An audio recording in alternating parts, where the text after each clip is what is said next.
On April 6, 2026, Florida's governor signed a law banning state courts from applying or enforcing what he called foreign or religious law. The phrasing sounds reasonable on the surface, but the language hides a specific intent. We have to ask which community is actually being targeted here, and what Sharia actually means in a legal context. This strategy is playing out across the country. In Texas, a 2026 primary ballot asked voters directly if Sharia law should be prohibited. 68% of them voted yes. Millions of Americans are voting to ban a religious practice they have never actually studied, while the very neighbors who practice it are effectively silenced in the debate. Public perception of Sharia is largely shaped by a loud media narrative centered on harsh punishments, systemic oppression, and medieval courts. In reality, Islam teaches that ignorance is not defeated by emotional outrage. It is dismantled by intelligence and wisdom. To understand the panic, we first have to look at the word itself, before it was redefined by political campaign ads. The truth about Sharia is found in the quiet, mundane reality of daily life, not the loud rhetoric of a state legislature. This graphic shows the literal translation of the word Sharia, the path to the water source. It functions as a moral and ethical framework for life, rather than a medieval codebook. For a Muslim, the simple act of stopping to pray 5 times a day is an exercise of Sharia. It dictates an economic ethic, giving 2.5% of one's wealth to the poor, and refusing to engage in predatory interest-based loans. It also mandates specific social responsibilities, like honoring one's parents and maintaining strong family relationships. When we look at the data, the question becomes clear. Are these the peaceful, ethical actions that state governments are actually trying to outlaw?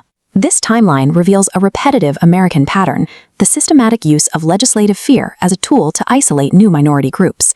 In the 1800s, Catholics were accused of a secret loyalty to the Pope.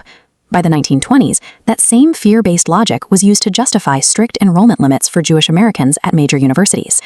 This unchecked cycle of political fear reached its most tragic point in the 1940s, with the internment of thousands of Japanese American citizens. These legislative attacks are rarely about the law itself. They are mechanisms used to decide who is allowed to hold the identity of a true American. Modern anti-Muslim sentiment is a manufactured product, a highly organized and heavily funded corporate operation. Between 2008 and 2013, researchers documented $200 million flowing from hidden donors into an infrastructure designed to promote fear. That capital is funneled through specific think tanks to generate anti-Sharia policy, which is then amplified to the public through media megaphones. The Sharia threat is a marketed product. Fear is being sold to voters because it is politically profitable. This entire narrative rests on the claim that Islamic law is plotting a secret takeover of the United States legal system. This image highlights the absolute protection of the First Amendment, which prevents any religious doctrine from ever usurping the Constitution as the law of the land. No mainstream Muslim organization in America has ever requested, lobbied for, or attempted to replace U.S. law. The threat described by politicians simply does not exist. These bills are designed to protect the Constitution from a threat the Constitution itself already prevents. That makes the legislation purely theatrical. Actual data from Pew Research shows a different reality. Muslim Americans are highly patriotic and deeply supportive of democratic systems.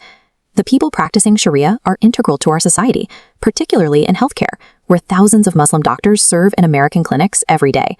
They are also putting on the uniform to defend this country, seeing their military service as a direct expression of their American identity. This chart summarizes the Pew Research data. Muslim Americans are thriving across the workforce as engineers, teachers, and soldiers, vital contributors to the American dream. Peaceful civic coexistence is a 1400-year-old Islamic tradition, long preceding modern Western compromises. In 622 CE, the Constitution of Madinah established a pluralistic society that guaranteed equal rights and religious freedom for different tribes and faiths. History proves that democracy and pluralism are fully compatible with the practice of Sharia. The Quran commands Muslims to respond to ignorance with wisdom, not emotional outrage. In practice, that means following a clear civic playbook. Know your rights, educate your neighbors, stay calm, and engage in the voting process. And Muslims are not standing alone. Allies from interfaith coalitions, progressive Jewish organizations, and the ACLU have repeatedly stepped forward to defend these rights.